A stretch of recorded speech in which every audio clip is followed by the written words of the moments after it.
Anywho, talking about this show. Black AF. Which is a really good show. I mean, minus the cussing. Like, it's a lot of cussing. They give you some facts in here, which is pretty cool. I like how that dude style it. Yeah. But anyway, it's funny.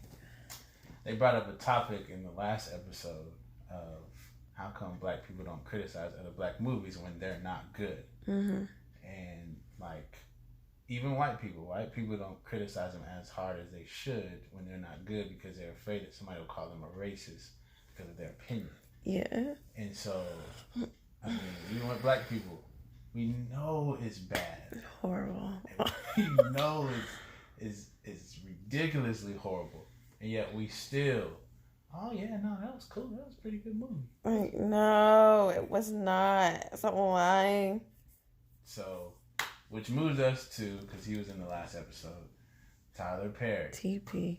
And his fall from grace. Really, it's been a couple other movies, but that one right there really... It took the cake of horrible. Oh my goodness. It was bad. To me, I mean, people may disagree, and that's fine. Whatever. But to me, it was lower than a B movie. Mm-hmm. Like, I could find a black movie on Netflix, and if you told me that I want to watch Fall from Grace or that, I'm picking that. Mm-hmm. Like, I'm sorry. It was just bad. And the part that made it worse to me is you had good actors in that movie. Okay, can I just say, can you see me? Yes. Can I just say, I don't know what kind of juju or delusion or hypnotism, whatever Tyler Perry had over them, but the oldest one was, her name Shirley, you know, I was thinking Shirley Caesar. Not Shirley Caesar. Anyway. But yeah, legendary black actress. Wonderful actor. Like, wonderful. Had the nerve to sit on Good Morning America and say, this was one of the best Perfect example. I was like, are you lying? And then he sat there and was like, yeah, we you know, can you hold my arm? Don't touch this. But he was like, yeah, we did this in like 5 days. And I was like, you can tell because it sucked. Like, you know, the angle, like when they were, you know, recording, it was horrible. It was dark. There were like, and then the guy with the fake weave, you know, and the addition and plopped onto the top of his head. And then when they were talking and, you know, the scene in the restaurant and they were eating fake food. This white guy was doing the fake drink. I was like, what the heck? Like, it was horrible. So we were just saying how Tyler Perry knows. He knows. He's very smart, very wise. So he knows what a good movie probably looks like. And to put out crap like that is like, really? You know better. And so it just shows that, you know, with us saying, oh, it was great, and, you know, because in support of the black folk, he knows and plays on our stupidity and says, like, on the Black AF, like, he was saying, like, I'm making it for our people. I was like, so you think our people are ignorant, stupid? You think we cheat on and commit adultery, like, on our wives or husbands? You think all we do is fight? You think, you know, starting out in the beginning of the movies anyway, you think like the main successful people are the white people, and then who are also successful are the light-skinned people. Come on now, like, pay attention, stay woke. What is it? Hashtag. Anyway, then it's like, he thinks our people. He said he's making these movies for our people. Okay. In every Tyler Perry movie, every play, you have the same doggone sequence. Okay. Same sequence. Does not change. Never changes. I was like, so this is what you think black people represent? Besides the Halloween movies, those are the only two. Oh yeah. Well, the first one, I haven't seen the second one. And it's just like, so you think, to sum it all up, that black people are ignorant, that we don't know, and basically prove to you and to ourselves with us agreeing and saying, oh yeah, that a boy, Tyler Perry, that's a good movie, that you proved yourself right. Like, what? And we proved you right, unfortunately, because I would say no one, I'm sure there's people out there black people who see what the heck is going on. And so it's just like, did he just... So, hashtag BlackAF did bring up a very good point.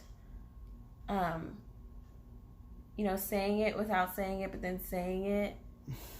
They had to beep out, like, what movie they were talking about, even if it wasn't a real movie. But it makes an overall general good point of us supporting black producers or writers or movies, all kind of underlying the same thing, when they're bad, they're really horrible, and not telling them the truth. Even white people, and we get mad at them. Not everything they say is correct, but when, it brought up a point where they were afraid to criticize the movie because it was so bad. Because they were afraid that they would get the backlash of, being racist. They just don't like black people, blah, blah, blah. And it's just like, no, the movie was really bad. Like, I actually agree, And so, some people are. I'm not negating that fact. But if it's bad, it's just bad. And so, we don't support our black padres, you know what I'm saying? If it sucks, just tell them it sucks. It's horrible. It's horrible. You're horrible. And, but that boy brought up Tyler Perry for out of all movies, out of all people. But he was on there too. So it kind of hinted towards a fall from grace. It was a fall from surprisingly, it wasn't a fall from his career. He still is blossoming. That was ridiculous. Do you have anything to say? Yeah. More? No, I just think it's funny because, like, when we do get criticized for stuff, I mean, not even movies, just us naturally, like, people can criticize for us and we're ready to jump on the fence and be like, what? And then we're ready to attack. Like, oh, you want to talk about mine? Let me talk about yours. Because they did have a scene in there in that last episode where he's like, yeah, he brought up somebody else's movie, a writer's movie. And they brought up his Blackish and his Grownish and all his stuff. Mm-hmm. And he was like, wait, no, this is not what I was trying to get at. But it did bring out a point. Like, sometimes as black people, you have to learn to take the criticism, like, good or bad. You just take it with a grain of salt. Like, oh, okay, yeah, like, all right, well, I'll work on that. You said it was bad lighting, or I get to the third act and it's not as great as it should be. All right, cool. I'll look into that. But instead of being on the defense, we should receive it, accept it.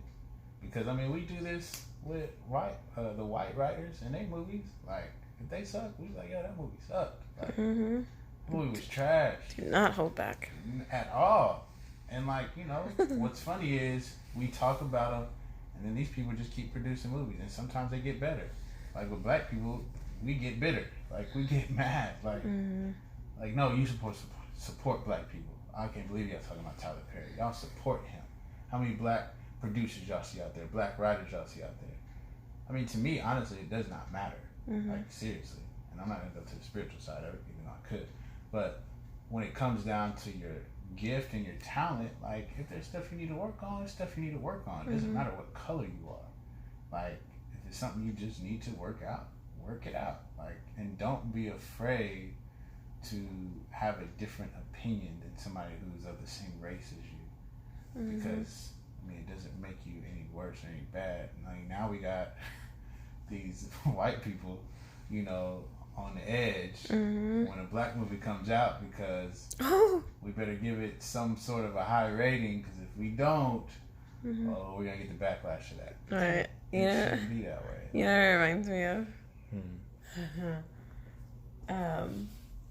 All American.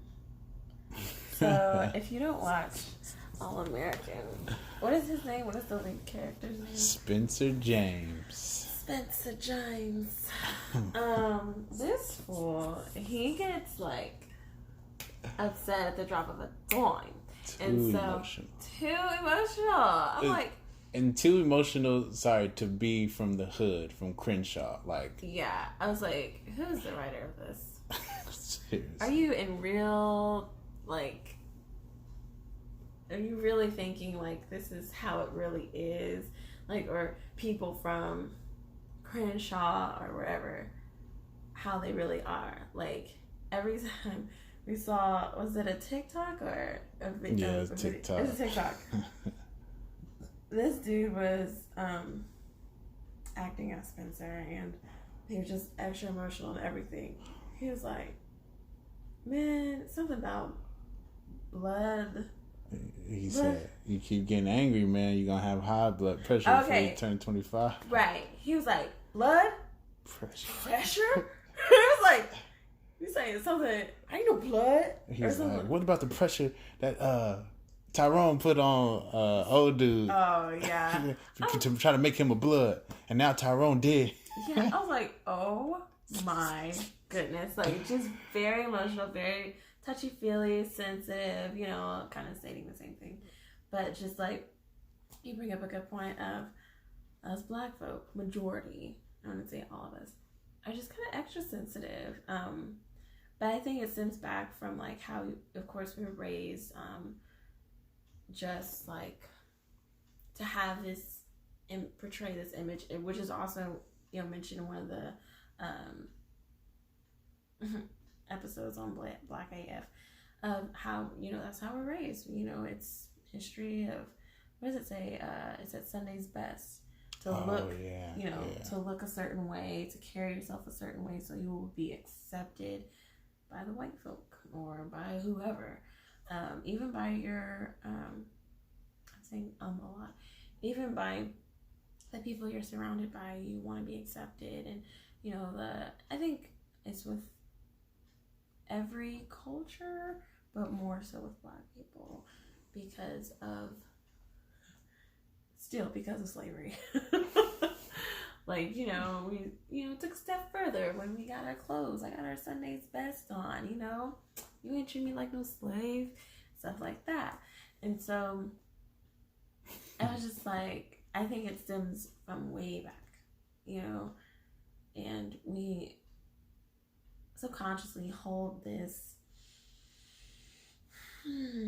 standard in our mind that we have to obtain or reach to be accepted. And so with that subconsciously in the back of our mind, when someone has a constructive criticism to say, or like, you know, just in helping, like, hey, that, I don't think that's a good idea, or you should have switched up that scene, for like he was saying, like, what did you say? You know, and it's like, oh my god, I knew I shouldn't have said it. I knew I shouldn't have said anything to her. And it's just like, especially like a black male. Everyone's, what is the apparently it's called Karen. The Karens of the world are afraid of the black males because of this stigma of this. Oh, you know, I mean, we could go down the line of why, you know, the stereotypes of black men. No, they steal, they fight, they have guns, you know, blah blah blah. But it's also like everyone thinks black people in general have just this attitude, and so you can't tell them nothing. You can't train them, teach them. Like dogs, like, can't make them go play fetch. No, but I really do. I think bottom line, it just stems from how you're raised, which goes into how your parents are raised and how their parents are raised, and it just goes down the line. And so we now think that we have to present ourselves a certain way, or we won't be accepted. We have to think or talk a certain way. And look, I talk like this. I can switch up real quick. I just choose not to. I talk like this because that's what I was raised around. White people. So it is what it is. Do you have anything else to say about It's a really good topic. No, I mean, pretty much it sums it up. Just, I don't know. We find ourselves in an interesting situation. But I think if we could learn how to really accept constructive criticism, and I mean, in areas of my life too, like, I don't talk about just anybody else, but myself as well as being a black person, like accepting constructive criticism for what it is, and then taking, like, using the shopping cart method, take what you need, and if you don't need it, leave it on the shelf, man. Like, you don't have to accept everything, nor do you have to, like, retaliate at everything. Like, I've never seen a man at the store want, Cinnamon Toast Crunch, but then he sees Frosted Flakes up there and punches the box because he don't want that. I hate it. like, if you get a criticism of Cinnamon Toast Crunch and a criticism of Frosted Flakes, if Frosted Flakes don't fit you, keep it on the shelf, man. You ain't got to get mad and retaliate. Like, just don't put it in your basket. Like, so don't let it in. So, I mean, in the same sense, we have to be able to do that as black people and not be afraid to say, hey, like, look, that was not really good. Like, I don't know what you want me to say to that. Like, I'm sorry. I would pick a white person's movie or whatever over what you just did.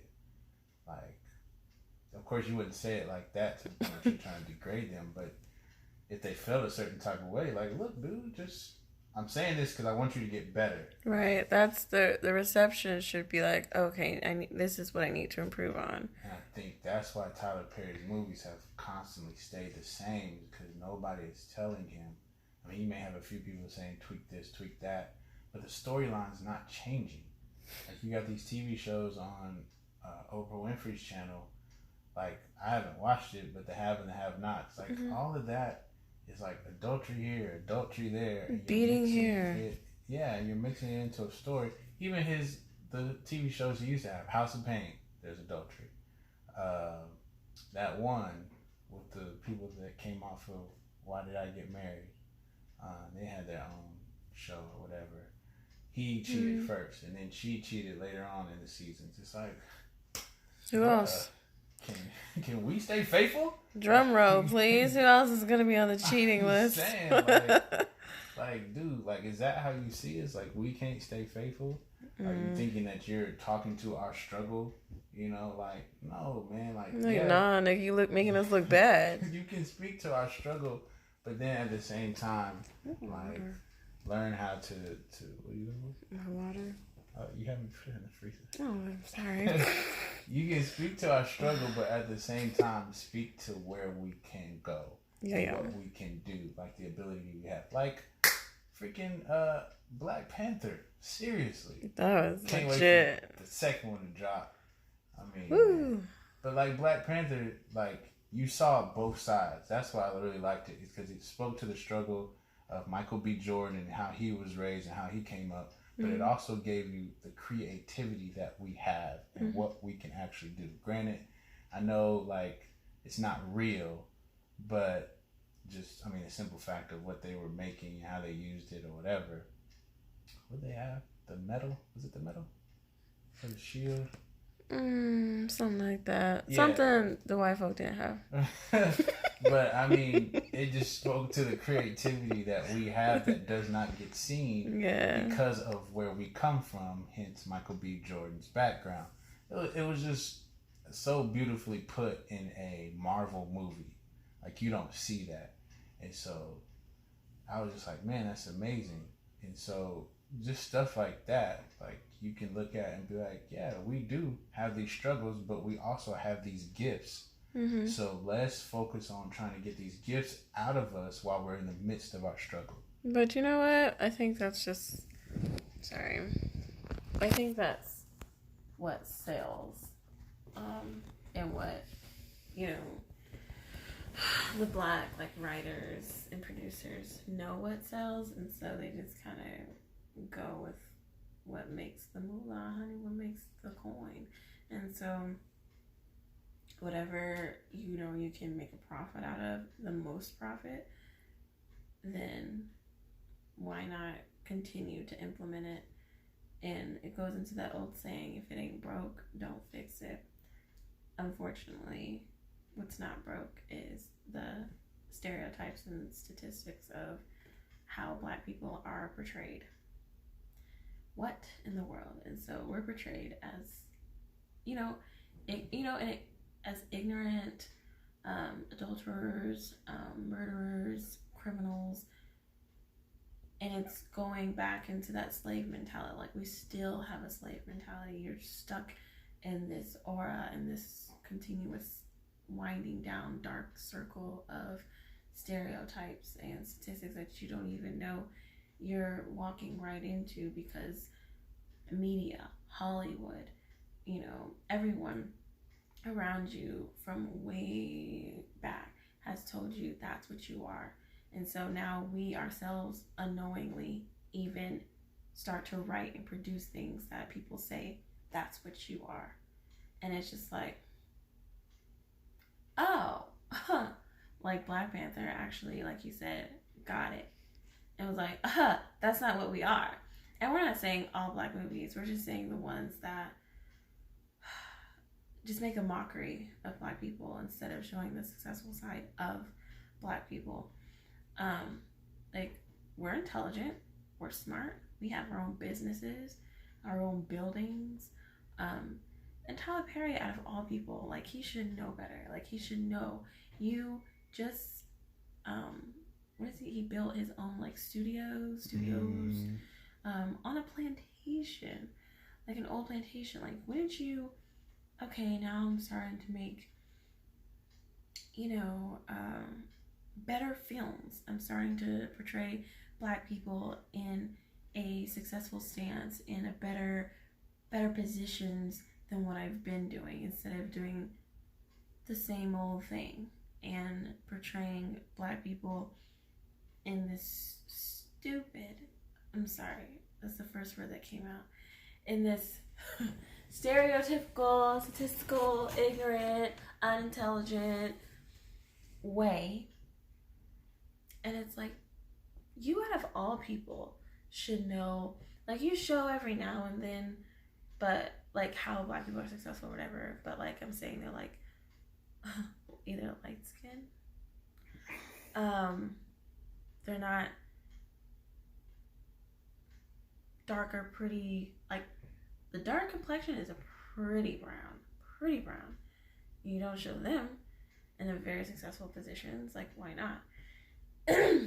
And then also you always have like a white successful person, and it's just like,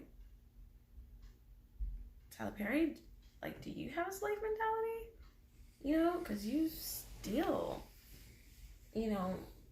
from what we see, show and portray Black people as less than or beneath that of the white folk.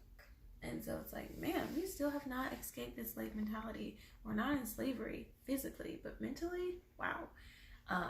And like I said, this does not go for everyone, but you still see it, even through the screen. You see it. So that's what I have to say on that. Mm-hmm. Do you have anything?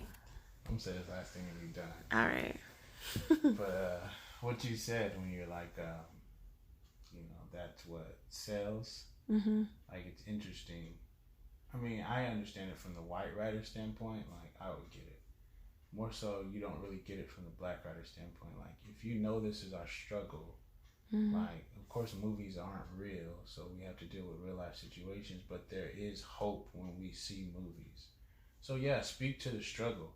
Let people know who haven't had that type of background. Let them see, like, minister to society, like Boys in the Hood, like people who didn't come from that type of struggle are able to be like, wow, like, man, that's crazy. That's like a war zone, in America, like in your own neighborhood.